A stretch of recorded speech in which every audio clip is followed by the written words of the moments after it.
Hello everyone, you're watching End Time Counterpoint. My name is Dan, thanks for tuning in today. I want to address the rhetorical question that is in the title of this video today, and that is, will Jesus return with the clouds of heaven? Now, the obvious answer and the short answer is yes, but the prophecy experts aren't satisfied with that very simple answer. Now, let me just mention 2 or 3 verses here at the beginning and just let you think about it. And it should be obvious to you that what is described really is a cloud or clouds, if it's plural, in the sky. I mean, it's obvious what it's referring to, but let me just mention 2 or 3 verses here. In Matthew chapter 24, Jesus said that you will see the sign of the Son of Man, and he will be coming with the clouds of heaven and with power and great glory. Luke chapter 21 says almost exactly the same thing. You will see the sign of the Son of Man. He'll be returning with a cloud. It's singular in the book of Luke, and also with power and great glory.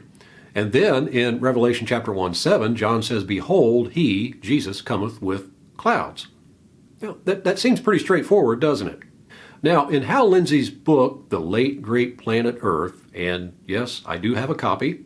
It's right here, and the copyright date is 1970. Yes, I've read it several times.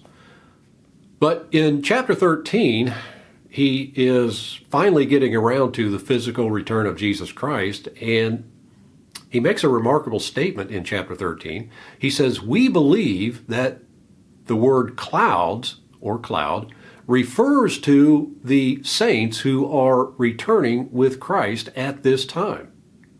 And I'm thinking, if you look up the word that was translated into the word cloud or clouds in Strong's Concordance, you will find that it's number 3507, and it only has one meaning. And in fact, it is so fixed that Strong's describes it as concrete. In other words, it is fixed, it is set. It only has one meaning, and that is a cloud or clouds in the sky. It is not meant to be used figuratively or metaphorically. And this is the word that all the New Testament writers use. In the book of Matthew, it's 3507. The book of Luke, it's 3507. Revelation chapter 1, verse 7, it's Strong's 3507. And it can only mean or refer to a cloud or clouds in the sky. John does use a word translated into the word saints several times in the book of Revelation alone. But it is not Strong's 3507. It is Strong's number 40, which refers to a consecrated person or a holy person or a saint, right? He does not use the word translated into the word clouds to metaphorically represent saints. When he's referring to saints, he uses the word appropriate for that. But in Revelation 1:7, he does not use that word. He uses 3507, which is appropriate because he is referring to the clouds in the sky. So when John says, behold, he's coming with clouds, he's saying that Jesus Christ is making an entrance with the clouds of heaven. So for Hal Lindsey to deliberately and intentionally change the meaning of that word just to suit his, quote-unquote, universally accepted truth is, I think, very deceitful. And he just expects Christians to go along with it because he says, we believe that the term clouds refers to saints who are returning with Christ. And the one thing that these prophecy experts have in common is they never think that Christians will go behind and check the story or second guess their statement or their assertions. But all you have to do, folks, is do the same thing that I did. Just go to Strong's Concordance, look it up, and the meaning is very, very simple and very, very clear. Now, occasionally you will find a word in that concordance that has a very broad meaning. It can be used literally or figuratively, and sometimes Strong's will list several alternative words depending on which way you are using the word, or the writer used the word, let's say.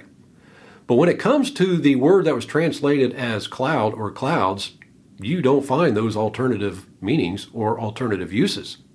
That word can only be translated as cloud or clouds, the ones in the sky. But then there's this statement in the book of Revelation towards the end that if any person adds to or takes away from the words of the prophecy of that book, then they're in big trouble. So what has Hal Lindsey done? He's actually added something to the book of Revelation. He has changed and altered the meaning of an important word in the Revelation. So do you think he should be in big trouble for that? Well, I do. I've made the statement before, and I'll say it again. I don't want to be in Hal Lindsey's shoes at judgment time. But you see, the prophecy experts have given themselves license to change the meaning of biblical words and phrases to suit what they think is the universally accepted truth of the rapture and the whole end time ideology. And as I said, the book that I have in my possession has a copyright date of 1970, and if you take it all the way to the end of the year 2025, that means that Hal Lindsey has been changing the meaning of words and changing the meaning of the Bible for 55 years. And there are others like him who've been doing it for just about as long. In 55 years, I'd say Hal Lindsey is a long ways from the truth. And what he's preaching and teaching now is not the doctrine of Christ, it is the doctrine of men. Jesus observed the scholars of his day and realized that they had created their own set of commandments and were teaching it as doctrine. And it's not doctrine, it's false doctrine.